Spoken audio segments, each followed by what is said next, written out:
Allah tidak pernah menegur imam sholat yang baca suratnya pendek, tetapi Allah justru menegur atau memperingatkan imam yang baca suratnya panjang.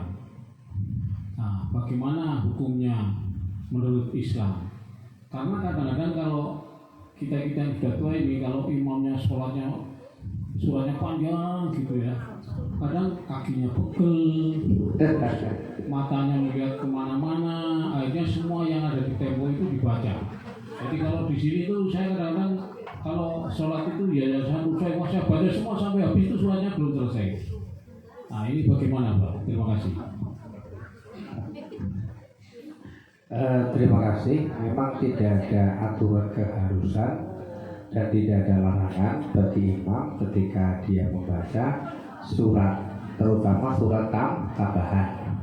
Karena yang wajib perlu kita ketahui, yang wajib ketika sholat yang harus dibaca adalah Al-Fatihah.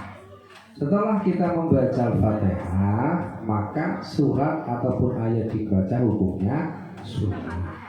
Jadi tidak baca juga sholatnya sah. Itu yang pertama, kita garis bawahi.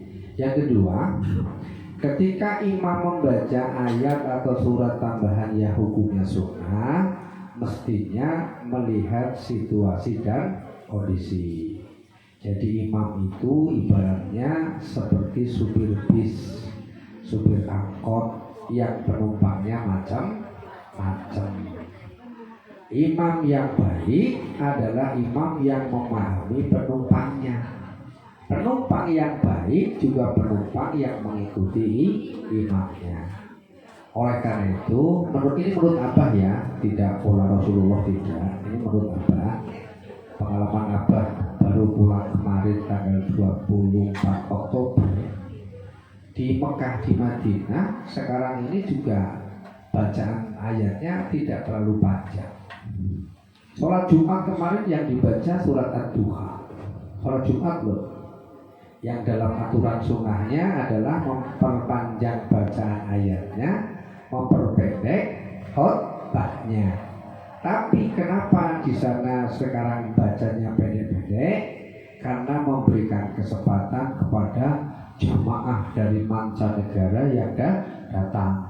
Mungkin mereka ada yang baru datang mau umroh, ada yang mereka datang mengejar raudhah kalau di Madinah. Maka hemat kami mengamati kembali sana, justru di sana bacanya pendek. Apalagi hari Senin Kemis. Hari Senin Kemis itu yang dibaca ya surat pendek, ngaku banget. Ngaku banget Al-Ma'un, Al-Ikhlas, paling panjang itu Al-Kasur. Kalau Senin dan Kamis, apalagi bulan Ramadan sesuai dengan sunnah Nabi, lisauqi minal farhatani, ada dua kebahagiaan bagi orang yang berpuasa. Salah satunya waktu berbuka. Karena waktu berbuka adalah waktu yang berbahagia bagi orang yang berpuasa, maka imam yang bijaksana ketika Senin, Kemis, dan ketika bulan Ramadan, sholat maghribnya bacanya pendek. Bagaimana sholat biasa di bulan atau di hari biasa? Lihat lingkungannya, di mana kita tinggal. Misalnya di pesantren Kasepuhan, santrinya sedang belajar menghafalkan Al-Quran, kemudian sholatnya khusus di pesantren, maka di situ alangkah baiknya sholatnya lama, panjang, baca ayatnya banyak. Kenapa? Karena sekaligus murojaah, sekaligus tasmi, sekaligus mendengarkan. Kenapa? Karena di situ pesantren penghafal Al-Quran. Itu berlaku bukan hanya di pesantren Nusefah, mungkin di pesantren Al-Dadaniyah, di pesantren Al-Ekoniyah, Al-Mitoiyah misalnya, di semuanya boleh. Kenapa? Karena mereka memanjangkan dan memperbanyak ayatnya dalam rangka hafalan. Baik imamnya yang latihan hafalan maupun makmumnya yang tasmi mendengarkan. Itu sebaiknya seyogianya ayatnya panjang. Bagaimana kalau di lingkungan masyarakat biasa, seperti di perumahan Gedawang Indah Permai misalnya kan, Gedawang Indah Permai loh, Gedawang Indah Permai misalnya. Di perumahan Gedawang Indah Permai itu ada tentara, ada polisi, ada karyawan, ada serabutan, ada wira swasta yang mereka kebutuhan waktunya macam-macam. Belum kondisi fisik, ada yang mulesan ketika subuh, betul? Iya Pak, ada yang mulesan ketika subuh, ada yang mau berangkat pagi, ada yang kalau berdiri lama lututnya gemeter. Maka harus dipahami itu imam, harus memahami makmum. Penumpang yang dibawa bukan pesantren hafalan Al-Quran.